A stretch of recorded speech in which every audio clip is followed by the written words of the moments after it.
aquela orientação que eu tenho dado a vocês desde o meu dia de aula, de seguir a obra do professor Humberto Teodoro Júnior. O tema que nos toca falar hoje é sobre as partes, né, as partes no processo. Não é um tema muito complicado, não, um tema até bastante simples. Boa parte do que a gente vai falar nós já até começamos a discutir em aulas passadas. Ok. Bom, vamos lá. Para a gente falar de partes, eu trago aqui, bom, aquela lembrança de sempre, né? Dúvidas do anterior, fico à disposição se alguém tiver, né? Fazer a postagem lá depois do resumo, responder as questões. No final eu vou já trazer o gabarito de alguma daqueles questionários que vocês responderam, né? Aproveitei que já estamos metade da turma, depois eu vou mencionar de novo, já comecei a olhar os resumos. Tem resumos muito bons, mas tem uns que, meu Deus do céu, as pessoas deu o trabalho apenas de copiar artigo de lei, né? Artigo de lei não é resumo de aula, embora eu mencione, direito você passa o tempo todo mencionando artigos de lei, mas o resumo de uma aula é das ideias, não é para copiar artigo. Então, quem copiou artigo de lei, eu considerei como uma atividade não realizada, tá bom? Bom, vamos lá. Quando a gente fala em partes, a gente tem que entender que são partes e sujeitos, que é aquilo que a legislação, que é aquilo que a doutrina e a legislação traz para nós. E a gente vê isso aí, ó. Processo só se estabelece plenamente com a participação de 3 sujeitos principais: Estado, autor e réu. Quem fala isso é o professor Humberto Teodoro Júnior. Né? Então, trago aí uma ilustraçãozinha para a gente ver, né, essa figura aqui é uma figura clássica em direito processual civil, que é autor, réu, e o juiz no meio deles. Né? Aqui ele coloca lado direito o autor, lado esquerdo o réu, mas isso é uma prática, não está escrito em lugar nenhum que tem que ser assim. É o costume que acabou colocando nesse cenário. Não tem nada de obrigatoriedade, se inverter isso numa sala de audiência, ninguém vai sofrer um tipo de sanção. Embora tenha juiz que faça a questão dos lados, mas é apenas uma questão de informação. O que eu preciso destacar para vocês é que a gente só tem relação processual com a citação do réu, né? Não podemos esquecer da importância da citação do réu. E eu trago aqui essa frase para vocês ficarem atentos a essa palavra que está destacada aí, que é a palavra sujeito. Vocês vão ver que é uma grande confusão entre as duas expressões, né? Sujeitos e partes. Então vamos desmistificar essa confusão que é feita pela doutrina. Então a gente pega aí o autor traz um conceito que não é dele, o conceito é de Liebman, e ele diz assim: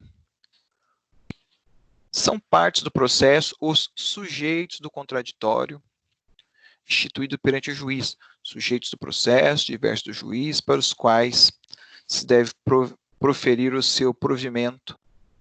Né? Faltou fechar aqui o parênteses. Aqui, pessoal, já começo advertindo o seguinte: os autores, nesse caso, que eles estão usando a palavra parte sobre o conceito processual, enquanto eles estão usando a palavra sujeito aqui com a ideia da língua portuguesa. Isso acontece diversas vezes, olha só. O próprio Humberto, um conceito dele, parte, portanto, em sentido processual, é o sujeito que intervém no contraditório ou que se expõe às suas consequências dentro da relação processual. Então, mais uma vez, dá a impressão, quando você lê, que sujeito e parte é a mesma coisa, e não são.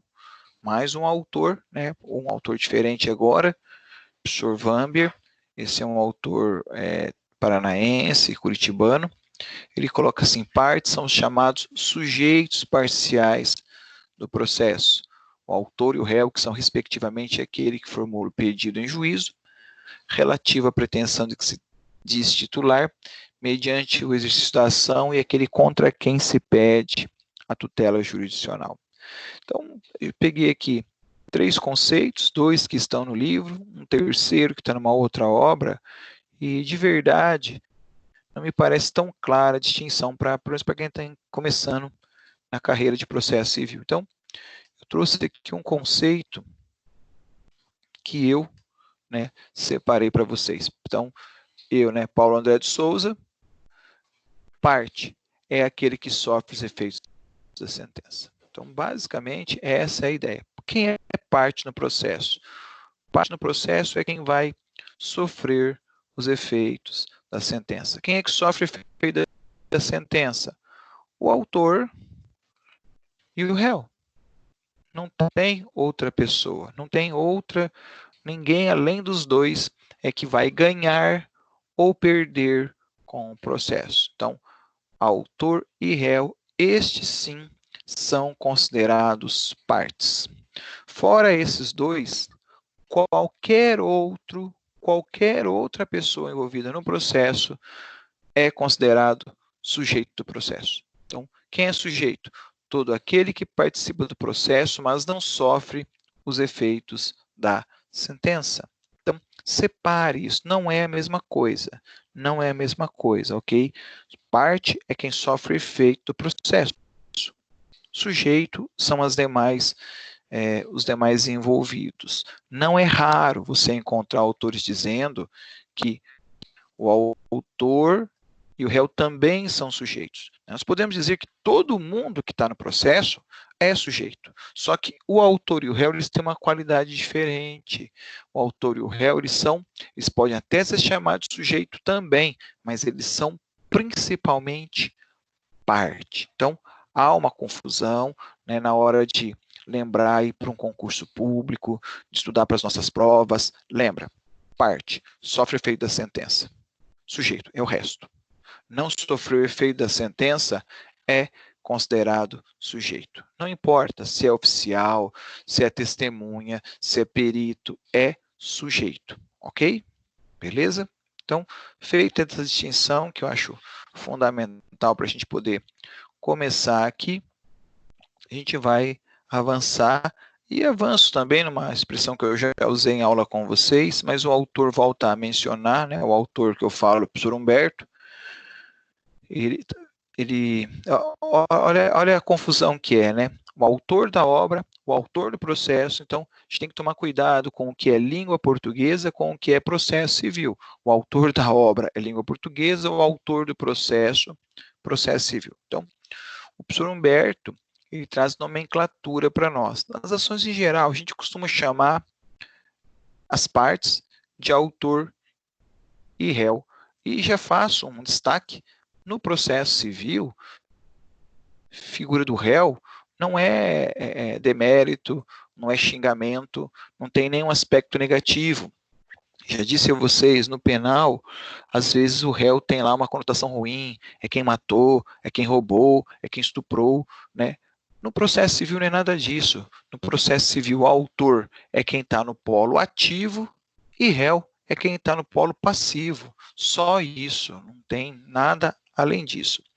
Mas não é raro a gente encontrar a expressão requerente e requerido. Está errado? Não, também está correto. Reconvenção, quando é uma ação de reconvenção, reconvente, reconvinte, reconvindo, nos recursos, recorrente, recorrido, na apelação, apelante, apelado, reclamação, juizado especial, ó, reclamação que se leva no juizado, lá é reclamante, reclamado, enfim, são diversas expressões que existem aqui. Não tem nenhuma errada. A única ponderação que eu preciso fazer com vocês desde já diz respeito à prática processual. Quando você vai peticionar, pessoal, você vai ter que optar por uma dessas terminologias. Se você começar com reclamante para a figura do polo ativo, você tem que ir com reclamante até o final do processo. Você não vai ficar alternando reclamante, autor, depois requerente, não. Você tem que usar um termo e ir até o final. Nosso professor de português, lá da quarta série, terceira série primária, já dizia para a gente, ó, não fica repetindo a mesma palavra, usa sinônimos.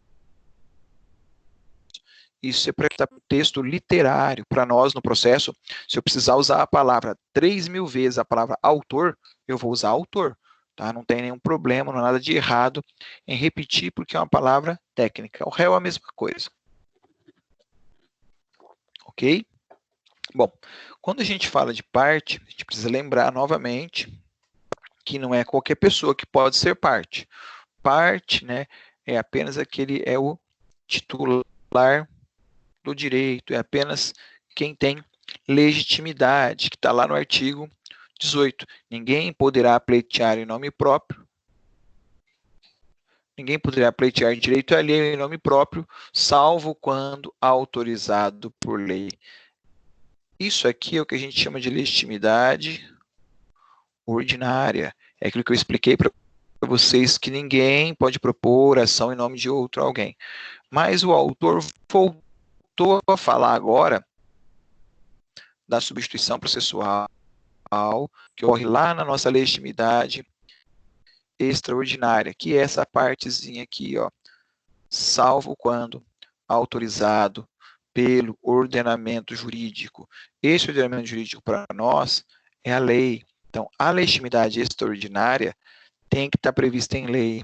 Em outras palavras, alguém só pode propor ação em nome do outro se houver essa previsão legal. Trouxe aqui um exemplo para vocês, lá do processo penal. Olha o que diz o Código de Processo Penal. Quando o titular do direito à reparação do dano for pobre, e ali ele conceitua lá no processo quem é o pobre, a execução da sentença condenatória ou a ação civil será promovida a seu requerimento pelo Ministério Público. Então, olha que interessante aqui, o Ministério Público ele está autorizado a propor uma ação para proteger a pessoa carente. Então, se a pessoa teve lá um problema e houve uma condenação, sofreu um prejuízo por força de um crime, e ela é uma pessoa carente, não tem condição de contratar um advogado, não vai buscar uma defensoria, o próprio Ministério Público pode propor a ação. Mas por que ele pode? Porque tem uma lei que autoriza, tem um Código de Processo Penal que autoriza isso. Então, aqui vai ter uma substituição processual, vai ser o Ministério Público propondo a ação para proteger a pessoa, né? Trouxe mais um exemplo para vocês, que é esse aqui, ó. A alienação da coisa. Alguém quer falar alguma coisa? É que tem um pessoal pedindo para entrar e eles não estão conseguindo, pedindo para entrar na aula. Ué? Estão pedindo para entrar? Mas aqui para mim não tem ninguém pendente, hein? Tá, vou falar para eles aqui. Pede Então, para eles obrigada. tentarem de novo com o link lá, porque aqui não tem ninguém pendente. Eu agradeço aí pela observação, mas não tem ninguém pendente para entrar, não. Deixa eu olhar mais uma vez. Não tem mesmo, não.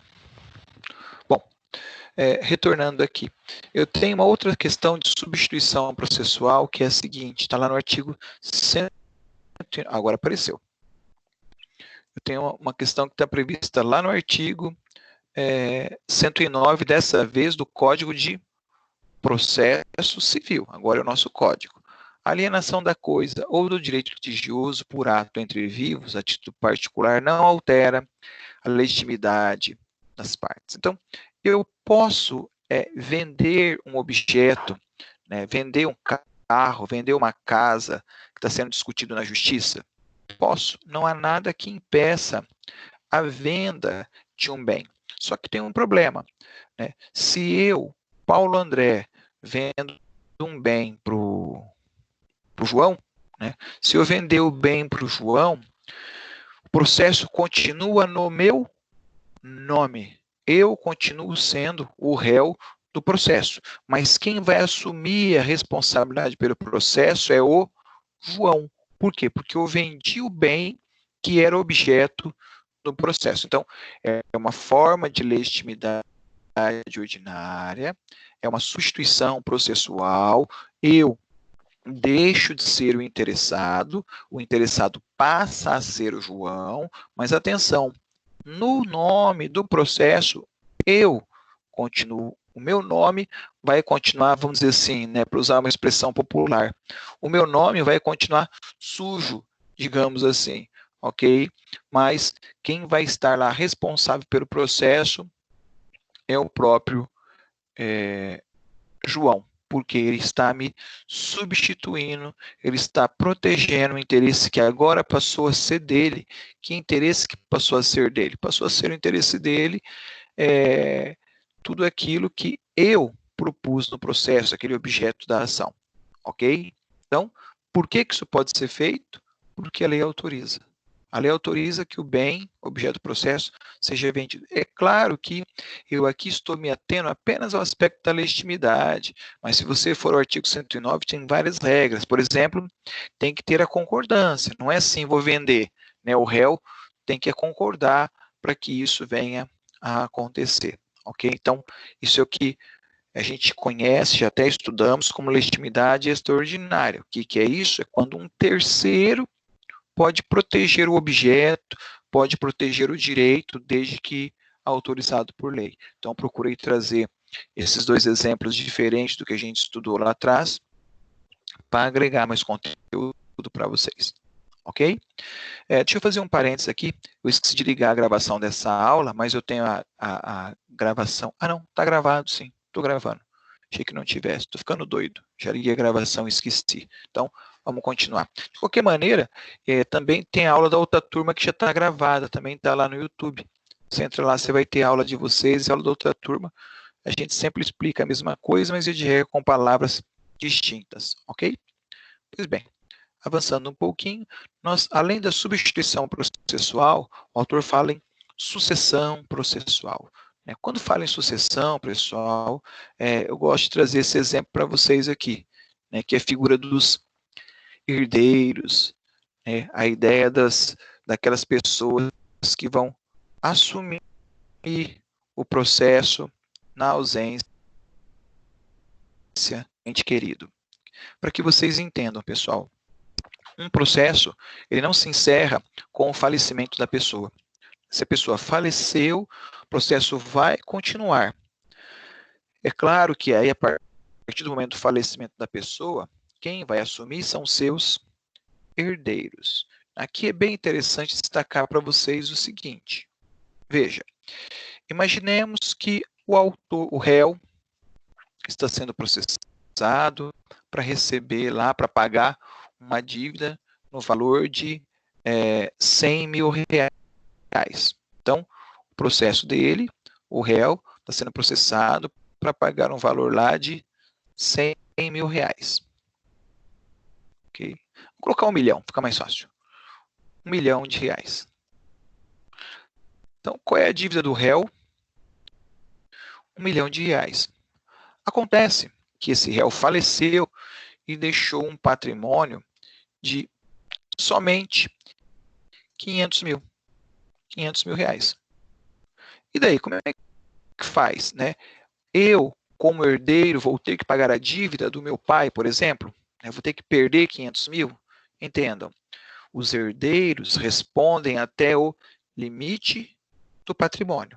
Então, se o réu tem uma dívida de 1 milhão de reais, deixou um patrimônio de 500 mil reais, o autor, o credor, não vai receber toda a dívida, vai receber só aquilo que restou de herança. Ah, professor, mas eu não recebo nada de herança? Não, o herdeiro não vai receber nada de herança, ele vai gastar para pagar a dívida, ok? Então, as dívidas não passam para as pessoas, a dívida ela fica presa ao patrimônio. Um segundo cenário, uma outra situação, o réu está sendo processado para pagar 1 milhão de reais, mas tem patrimônio de 1,5 milhão. Aí mudou, tem um patrimônio de 1 milhão e 500 mil reais. Como é que fica daí? Bom, daí ele vai pagar 1 milhão, ele paga a dívida, restou 500 mil reais. Então é assim que funciona a sucessão processual, a sucessão até patrimonial.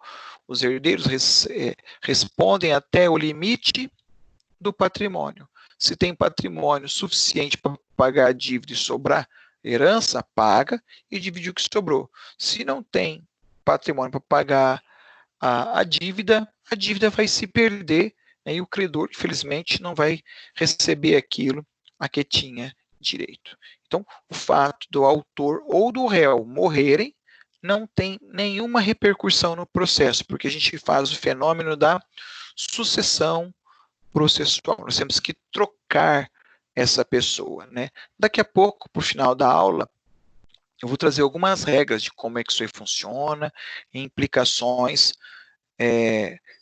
de como isso vai acontecer, digamos assim. Ok?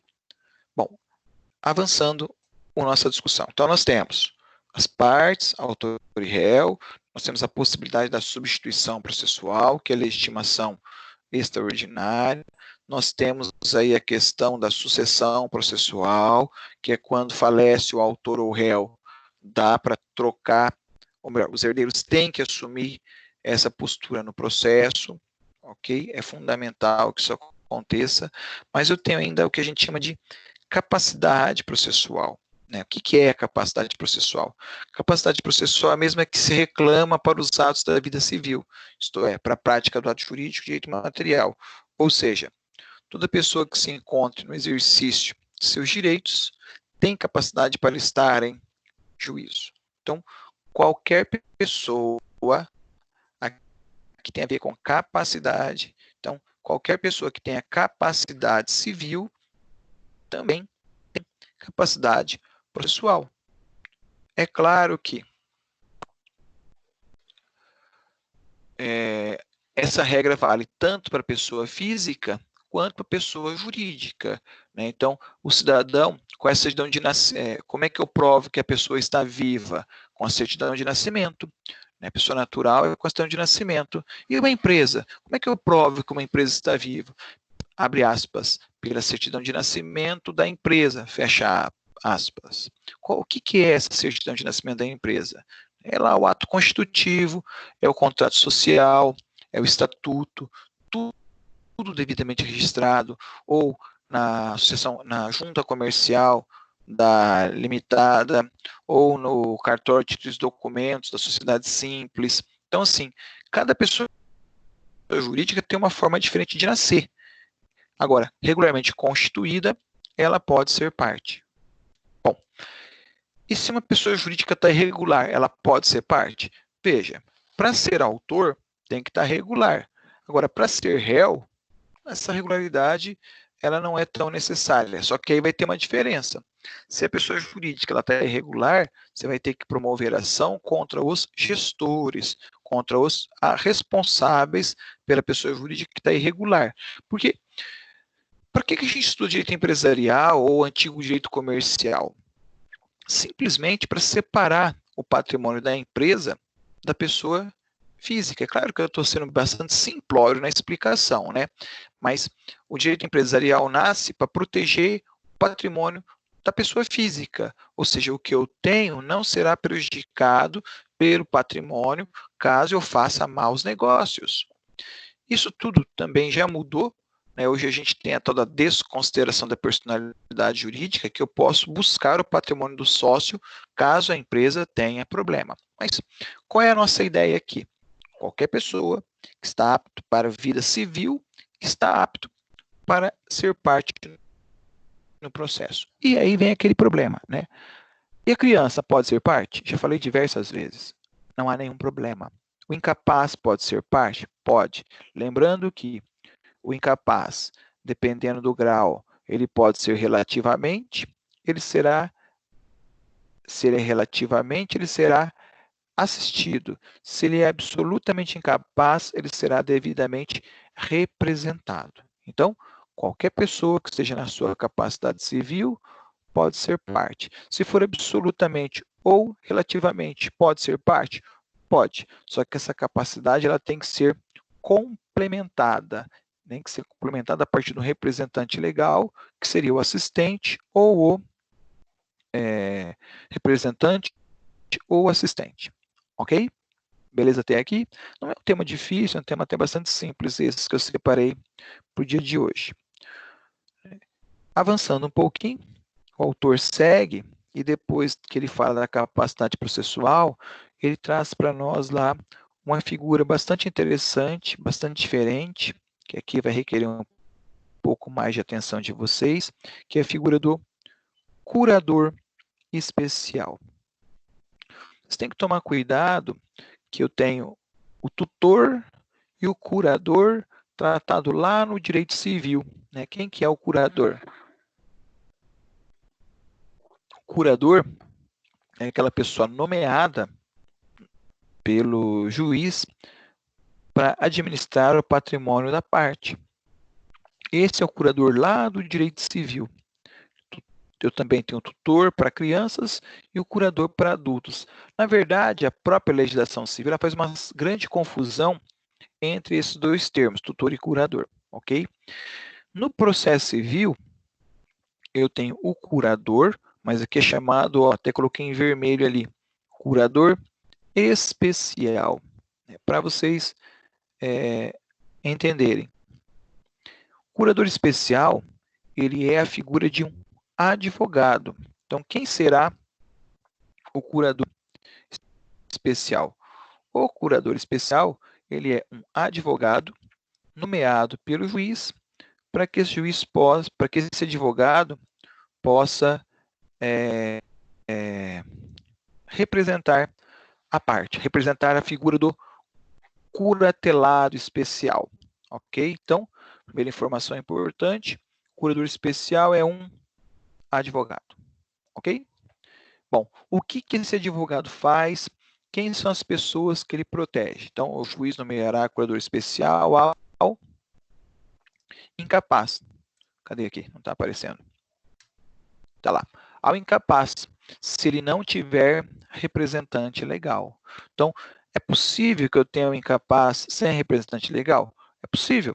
Pode ser que não esteja regularizado. Imaginemos aí uma situação em que a mãe foi embora, deixou lá a criança com os avós não regularizaram a guarda ainda, mas é necessário alguma providência urgente. O que faz? Ora, se o incapaz não tem um representante legal, se não tem um pai, uma mãe, ou alguém que tenha a tutela dessa criança, a guarda dessa criança, o juiz dará para ele, então, um curador especial. Então faz o quê? Nomeia um advogado, e esse advogado vai propor as ações ou contestar as ações que forem necessárias para proteger os interesses desse incapaz. Ok? Então, é nessa circunstância que o juiz dará curador especial. Só nessa? Não. Ele também dará curador especial ao incapaz, se os interesses desse incapaz colidirem com o do seu representante legal enquanto durar a incapacidade.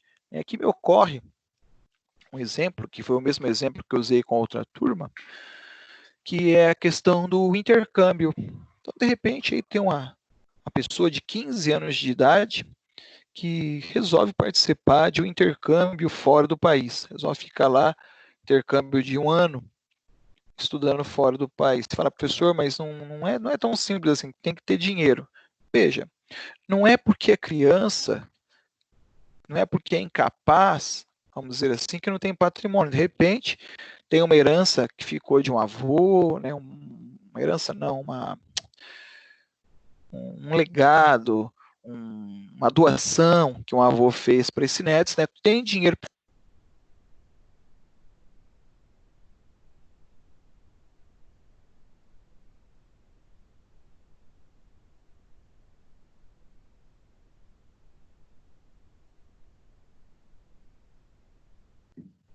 Ixi, bugou aqui. De alguém mais parou aí? Não dá pra Ficou ouvir sem som nada. aqui também. Aqui também parou tudo. E ele tá dando aula ainda. É, aqui também. Alguém manda o WhatsApp pro professor. Alô, voltaram a me ouvir?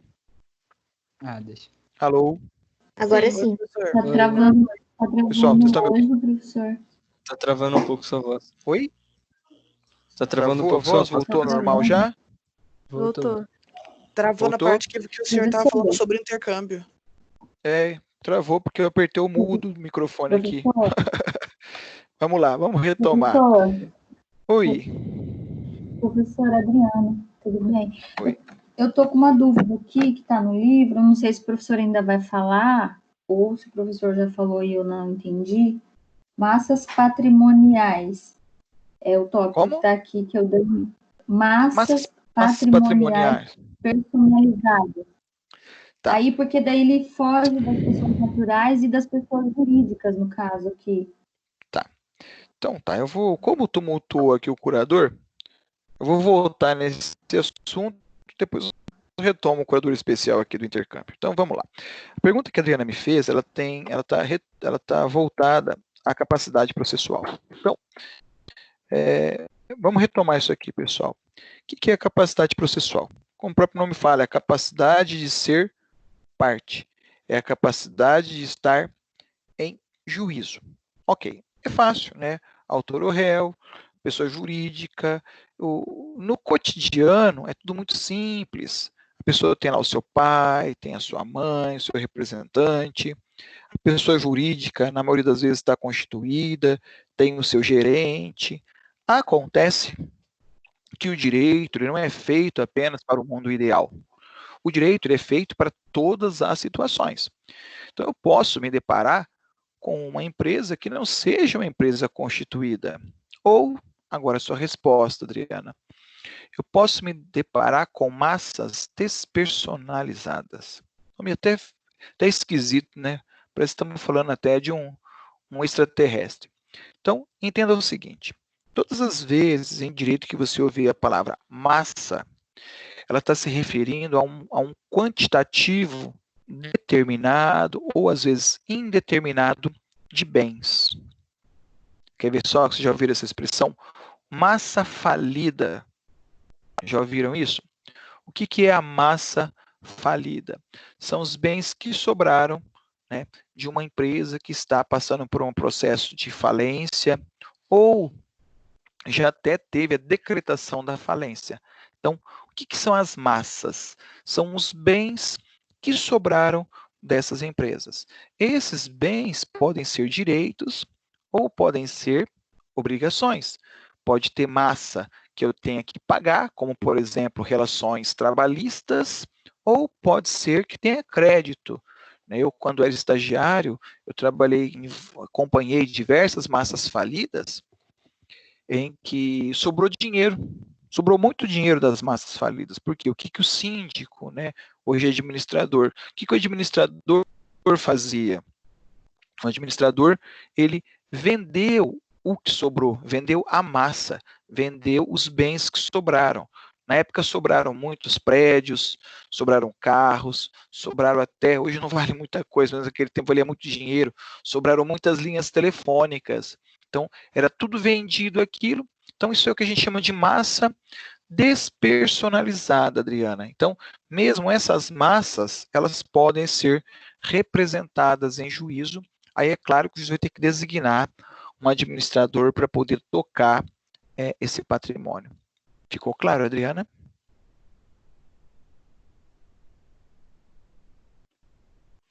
Adriana? Professor, e esse administrador, então esse administrador desses direitos ou obrigações seriam as pessoas formais? Porque ele atribui são pessoas formais. Isso, aí esse administrador é a pessoa formal, é a pessoa formalizada, porque a massa ela não existe. Na verdade, se a gente olhar assim, fisicamente, você não consegue ver a massa. Você consegue ver um prédio, você consegue ver um carro, mas eles não têm vida própria. Então, precisa de alguém que fale em nome deles. Essa pessoa é o administrador, que seria a pessoa formal, que eu consigo formalizar para poder ser parte no processo. Ok? É porque daí aqui ele divide em 3, né? Pessoas naturais, jurídicas e formais. Então, daí as formais atribui justamente a esse quesito, então. Mas eu entendi certo. Obrigada, professor. Ficou claro agora? Obrigado. Então, beleza. Avançando um pouquinho, vamos voltar lá no curador especial. Então, vou retomar o raciocínio inicial. Quem é o curador especial? Ele é um advogado nomeado pelo juiz para proteger alguém. Proteger quem? Incapaz. Se o incapaz não tem representante, é o curador que vai fazer as vezes desse representante. Ele que vai atuar como advogado. Ok? Eu tenho aqui a hipótese que a lei traz do conflito de interesse. Então, às vezes, o incapaz quer uma coisa, os responsáveis legais, os representantes legais não querem. o exemplo que eu trouxe para vocês, comecei, depois atrapalhei com o equipamento, é o intercâmbio. O incapaz, né, vamos pegar lá um jovem de 14 anos, 15 anos, quer estudar fora do país para exercitar a língua, para melhorar o currículo. Aí vocês podem falar, professor, mas um incapaz não tem dinheiro. Não é verdade, né? Porque incapaz que não pode ter patrimônio. Às vezes recebeu lá uma doação de um avô, de um tio, ou dos próprios pais que deram a ele uma renda, né? Deram a ele um patrimônio, e ele quer usar isso para fazer o intercâmbio, mas os pais não querem. Atenção, esse é o papel do curador.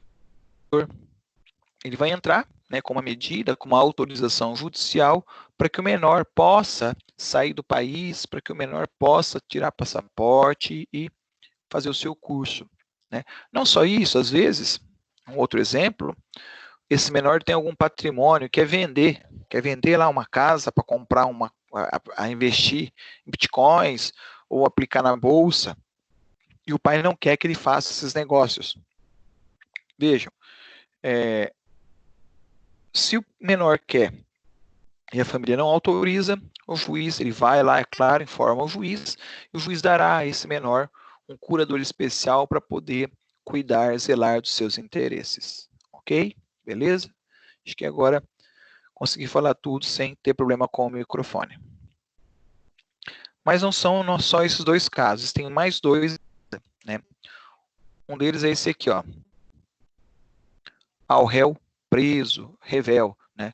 Ou ainda ao revel citado por edital. Então vamos entender desde já o que é esse revel aqui. Revel é aquele que foi citado e não apresentou contestação.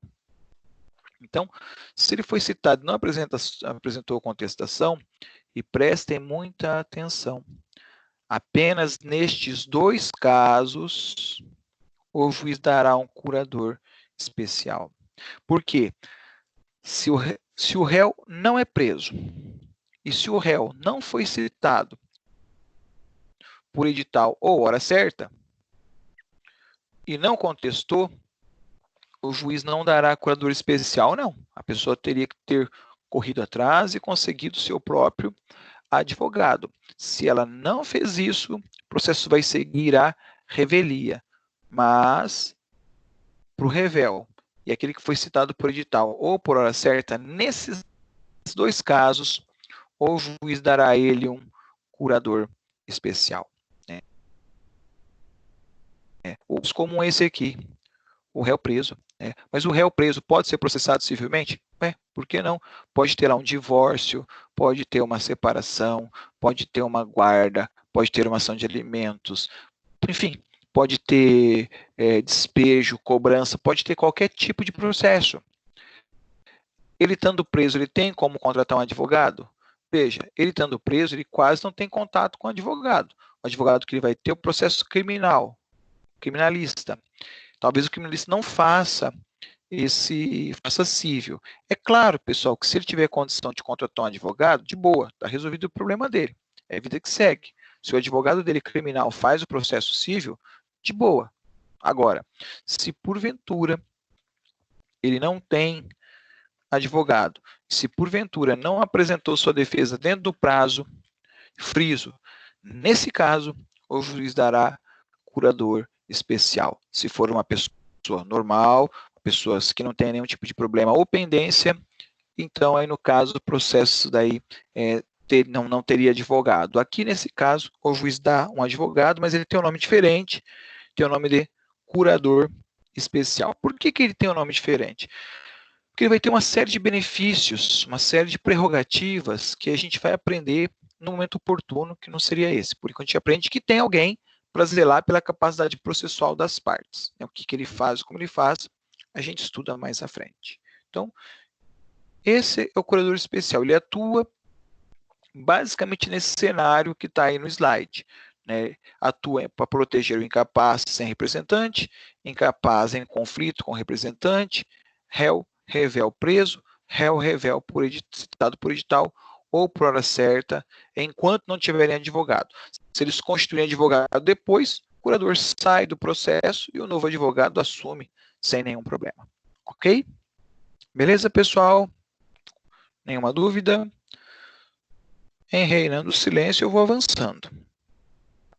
Nosso próximo assunto, próxima colocação do autor, diz respeito lá à incapacidade processual ou irregularidade da representação.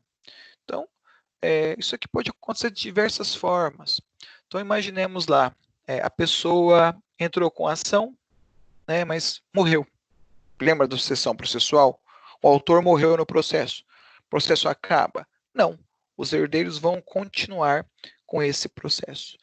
Mas precisa regularizar, precisa informar que houve falecimento. Então, tem que acertar. Outra hipótese que me ocorre aqui agora, o advogado. O advogado tem lá, está atuando no processo, representando o interesse da parte, mas o advogado esqueceu, por algum motivo esqueceu, de colocar lá no processo a procuração. Esqueceu, né? Absurdo, mas aconteceu. Então, primeira hipótese, no exemplo aqui, falecimento, a pessoa se torna incapaz. Segunda, falecimento lá, está faltando a procuração. Ou mesmo, o advogado morreu. Pode acontecer, no longo do processo, o advogado veio a falecer. E daí? E daí, pessoal, que se eu não tenho certinho a capacidade e não tenho certinho a questão do advogado, ocorre o que a gente chama de incapacidade processual ou irregularidade de representação. Então, vamos lá. Olha que interessante.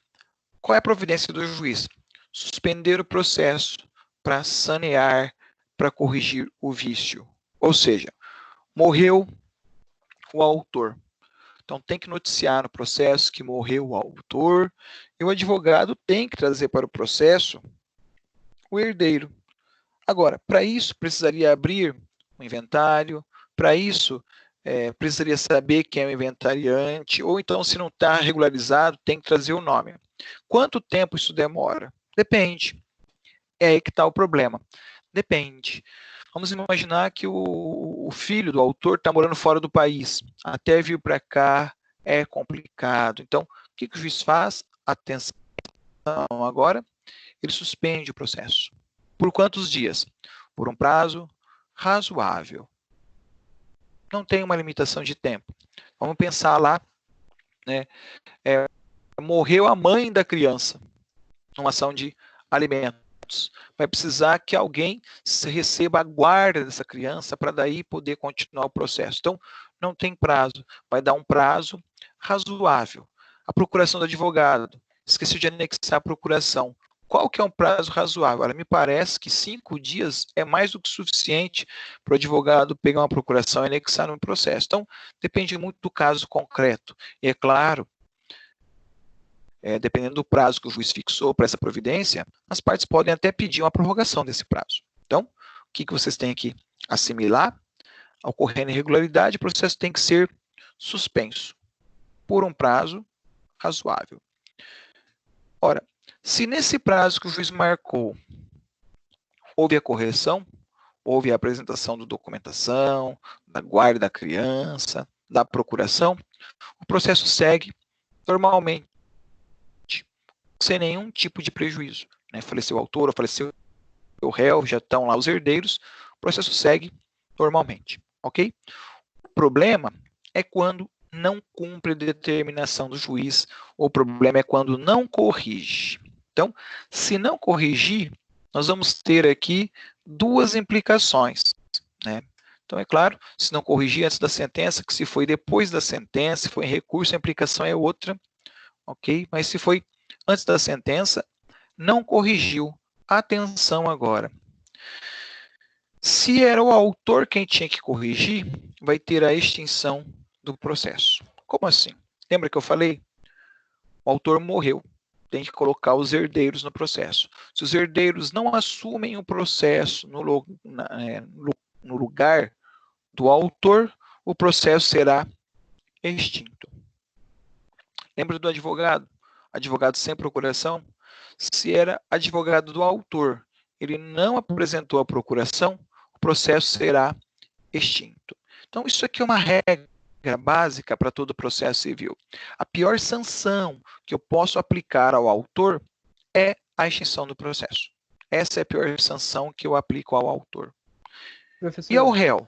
Qual é a pior sanção? Oi. Nessa Pode falar? situação aí, isso vai ser depois que o juiz deu esse tempo. Isso. A primeira obrigação do juiz é dar um prazo para arrumar. Se não tá. arrumar, se não atender a decisão do juiz, ele vai extinguir o processo.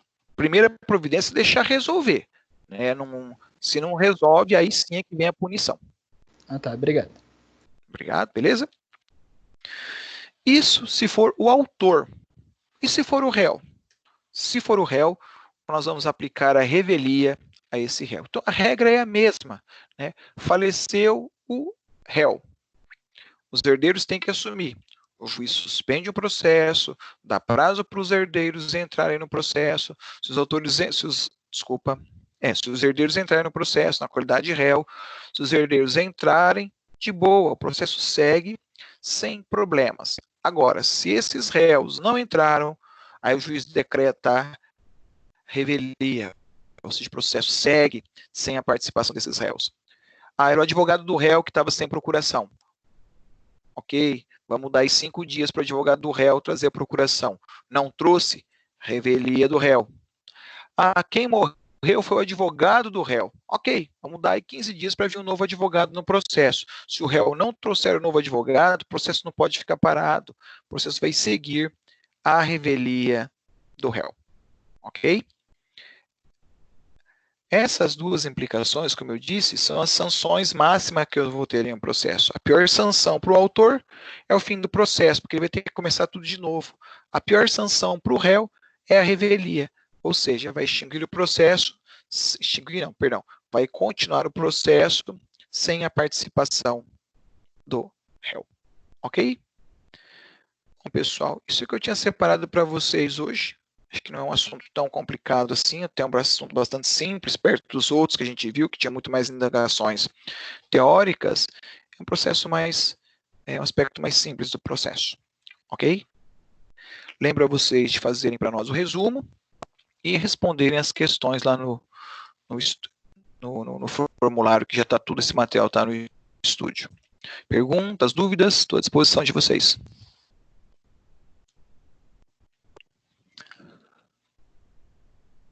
Enquanto vocês se preparam para a pergunta aí, já comentei com o pessoal no começo da aula, vou falar agora no final de novo, eu já comecei a olhar os resumos que vocês fizeram, o resumo é as principais ideias, tá, pessoal? Eu estou lendo aquilo lá. Não adianta muitos aí se deram ao trabalho de copiar o artigo do código, colocar lá os artigos bonitinhos. Eu não pedi lá cópia dos artigos, eu pedi resumo, eu quero as principais ideias. Né? Pega o artigo, transforma em ideia, que não tem nenhum problema. Até porque o processo é baseado na lei. Né? Tudo que eu falo aqui está citado em um artigo, mas não é. Mas quando a gente fala em resumo, é trazer as ideias, as reflexões. Né? Pode até buscar outros autores também, não precisa ficar preso num só. Ok? As questões já. Inclusive as questões. Eu tenho aqui uma de vocês já. Nós já vimos. Que é essa aqui, ó. Bom, eu vou trabalhar as que estavam erradas apenas. Estava certo, estava certo. Então, aqui, essa daqui era da Ana Maria, que discutia lá na Justiça Estadual. Essa daqui era uma pergunta mais para forçar vocês a pensarem, né? INSS está na moda. Então, o INSS é uma agência estadual, municipal ou federal? Deixa eu perguntar aí para o Alex, que chegou atrasado. Ô, Alex, tá aí ainda? Oi, professor. Alex, INSS é municipal, estadual ou pertence à União? A União. União, parabéns, né?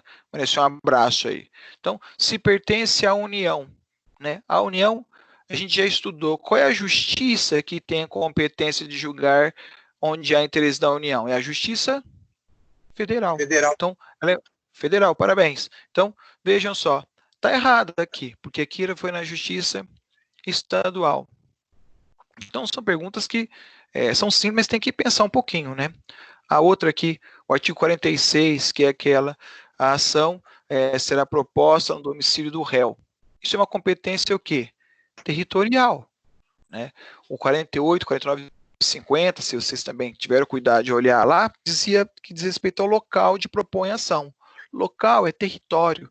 Território é competência relativa. Ela pode ser alterada. Aqui na questão tratava como sendo uma competência absoluta. Então também estava errado ali, tá ok? Então eram essas duas aí, tem mais questionário, mas eu não tive tempo de olhar os demais.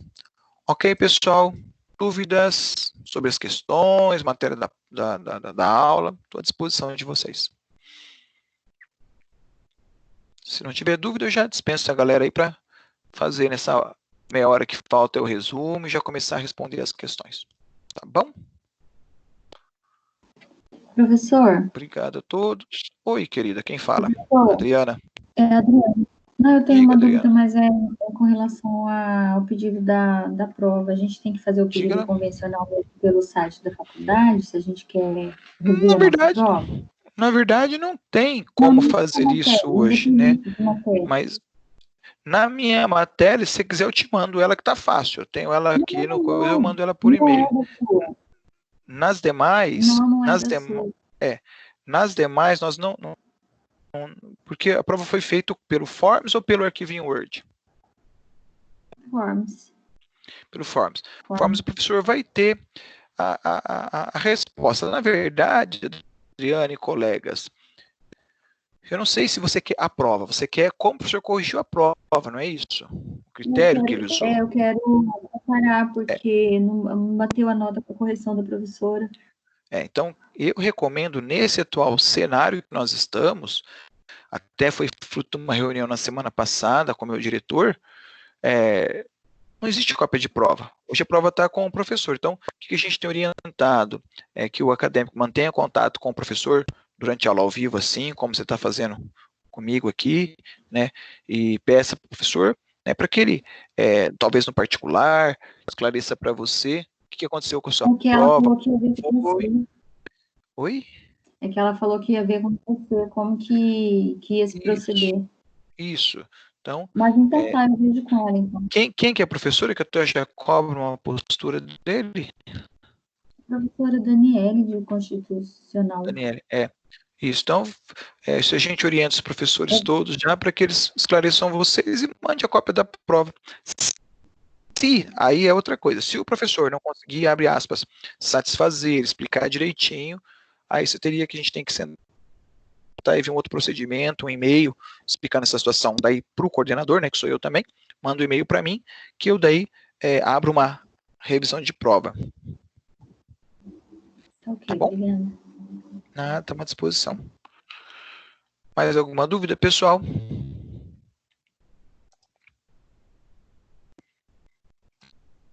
Nada. Então, agradeço a todos aí. Um forte abraço. Quer dizer, nessa época de pandemia, um forte abraço de longe, né? E